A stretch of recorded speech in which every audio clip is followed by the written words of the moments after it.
Hello aspirants, as Jan attempt हो चुका है, आंसर की भी आ चुकी है। तो अब स्टूडेंट्स कंफ्यूज्ड है कि उन्हें अप्रैल अटेम्प्ट के लिए क्या स्ट्रेटेजी, क्या रूटीन फॉलो करनी होगी। सो एज मैंने मेरे प्रीवियस वीडियो में बताया था कि I got 77 percentile in my Jain attempt. तो मैंने अगले 2 महीने में ऐसा क्या किया, ऐसी क्या स्ट्रेटेजी फॉलो करी, ऐसी क्या रूटीन बनाई कि I am here eight NIT।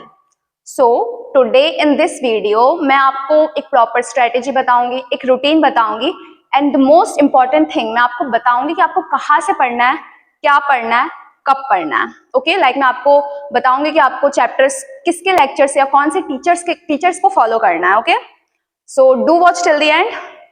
Let's start. What it truly demands and how to prepare smartly. JEE सिर्फ ऐसा नहीं है कि जो इंसान ज्यादा हार्डवर्क कर रहा है, ज्यादा मेहनत कर रहा है, उसका ही क्लियर होगा। JEE basically needs very important points और important things like smart and consistent study. So as I said, smart work बहुत ज्यादा इंपॉर्टेंट है।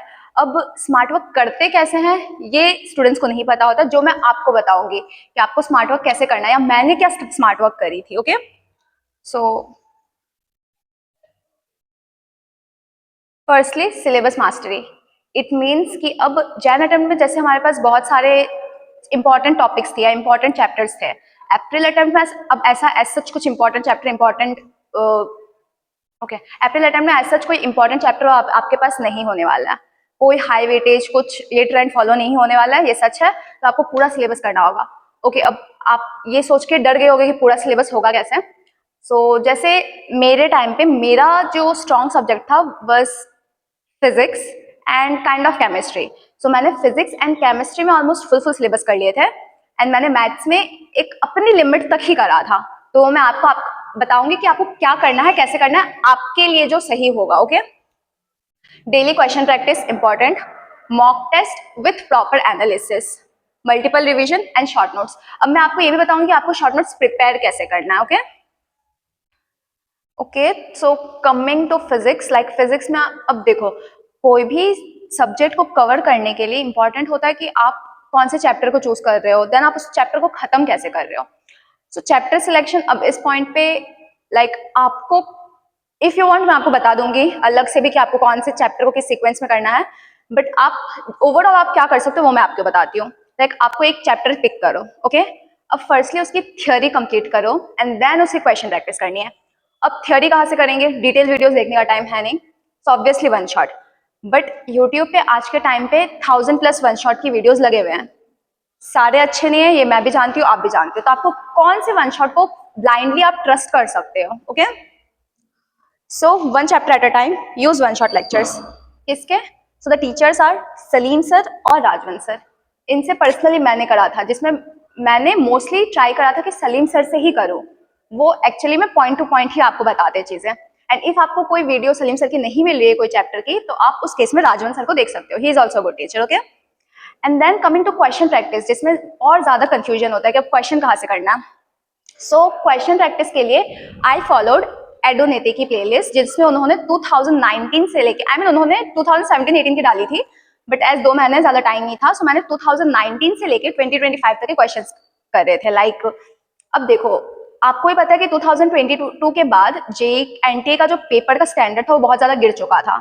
तो इफ आपको अच्छे स्टैंडर्ड के क्वेश्चंस करने हैं तो आपको 2019-20 उन टाइम के भी क्वेश्चन लगाने होंगे। ओके, तो उनकी प्लेलिस्ट है।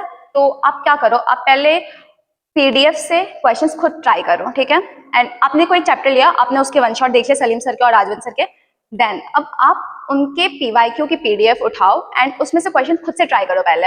अब जो क्वेश्चन हो गए वेल एंड गुड, बट जो नहीं हुए वो उनकी वीडियो से आप उन क्वेश्चंस को देखो एंड देन समझने की कोशिश करो, एंड मोस्ट इंपॉर्टेंटली उन क्वेश्चंस को मार्क करो, इंपॉर्टेंट, ताकि एग्जाम से 2 दिन पहले आप सिर्फ उनको ही रिवाइज करके पेपर देने जाओगे। ओके, सो फॉर मैथमेटिक्स, अब मेरी मैथ्स इतनी अच्छी नहीं थी, लाइक बीइंग ऑनेस्ट मेरी केमिस्ट्री एंड फिजिक्स अच्छी थी, बट मैथ्स से मैंने बहुत सिलेक्टेड चैप्टर्स ही करे थे। तो वो चैप्टर्स मैंने कैसे करे थे, मैंने नेहा मैम की प्लेलिस्ट फॉलो करी थी, जो कि अभी उन्होंने वापस से अपडेट करी है, 100 मिनट का डेली डोज। सो आप वो देख सकते हो, आपको जो चैप्टर्स करना उनके लिए। एंड देन मैंने क्वेश्चन प्रैक्टिस भी उनके ही चैनल में लाइक रिपीटेड क्वेश्चन से, अगर मैं सेटिस्फाइड फील नहीं कर रही थी किसी चैप्टर से तो मैं उनके PYQs कर रही थी। एंड ऑनेस्टली मैंने मैथ्स में बहुत कम क्वेश्चन जो खुद से प्रैक्टिस कर रहे थे, मैंने मैथ्स में मोस्टली लेक्चर से ही करा था, सो आप वो अपने हिसाब से देख लेना आपको कौन सा चैप्टर करना है। इफ यू वांट मैं आपको बता दूंगी कि आपको कौन सा चैप्टर मस्ट डू है, करने ही होंगे। Okay okay, now chemistry. Chemistry में 3 सेक्शंस होते हैं, inorganic, organic and physical. Inorganic में अब ऐसा है कि आपको नोट्स ही प्रेफर करने चाहिए मेरे हिसाब से, बट इफ आपको कोई चैप्टर कंप्लीट करना है तो you can follow Om Pandey sir, as according to me he is the best teacher for inorganic chemistry. Then for organic chemistry उसमें भी नोट्स ही प्रेफर किए जाते हैं, बट इफ मोस्टली लोग की ऑर्गेनिक अच्छी नहीं होती है तो वो लेक्चर्स देखते हैं, सो उसके लिए आप पंकज सर को फॉलो कर सकते हो, again a good teacher. And if उनके ज्यादा वीडियोस आपको ना मिले तो आप जेई नेक्सस बाय अनअकैडमी से क्वेश्चंस कर सकते हो, वो भी अच्छा है। Okay and coming to physical chemistry, Pankaj sir again the god of chemistry, and Faisal Razak sir, अगर आपको पंकज सर के कुछ चैप्टर्स ना मिल रहे हो तो you can follow him also. Okay and chemistry में पीवाईक्यूज आप मतलब खुद से करो, केमिस्ट्री में ट्राई करो क्वेश्चन आप खुद से लगाओ, ज्यादा क्वेश्चन प्रैक्टिस की पीवाईक्यू वीडियोस ना देखो। एंड फिजिकल केमिस्ट्री में प्रैक्टिस करना। Okay physical chemistry needs practice.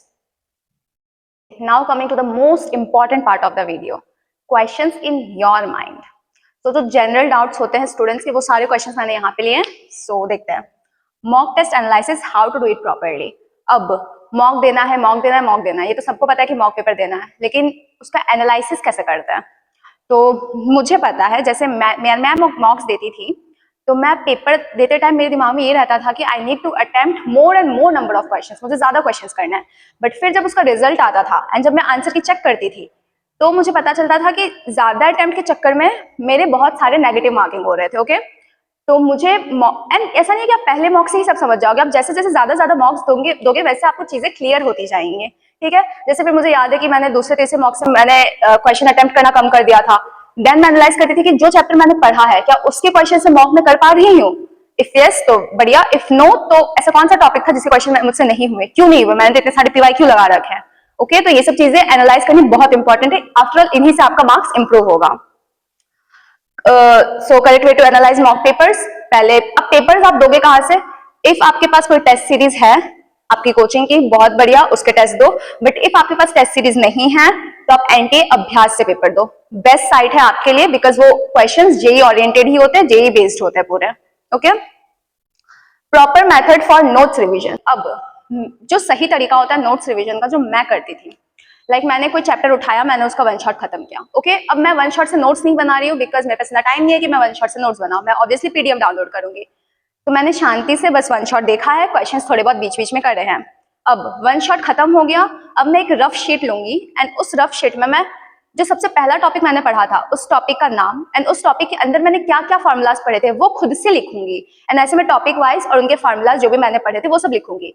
मैंने सब लिख दिया कि मुझे जितना याद है, अब मैं वापस से उस वन शॉट के पीडीएफ को स्क्रॉल करूंगी एंड जो जो टॉपिक्स मिसिंग होंगे उनको मैं दोबारा से अपने नोट्स में लिखूंगी, शॉर्ट नोट्स में लिखूंगी, एंड देन स्टार मार्क कर दूंगी कि फर्स्ट टाइम में मैं ये टॉपिक भूल चुकी थी, ताकि उसके फॉर्मूलाज में बार बार रिकैप करूं। ठीक है, एंड इन वन शॉट्स को इन वन शॉट से जो आपने शॉर्ट नोट्स बनाए, इन शॉर्ट नोट्स को कहीं ऐसी जगह लगा दो ताकि आप रोज सुबह उठो तो आप उसको 5-10 सेकंड के लिए भी देखोगे तो आपको चीजें याद होती जाएंगी, आपका रिविजन होता रहेगा।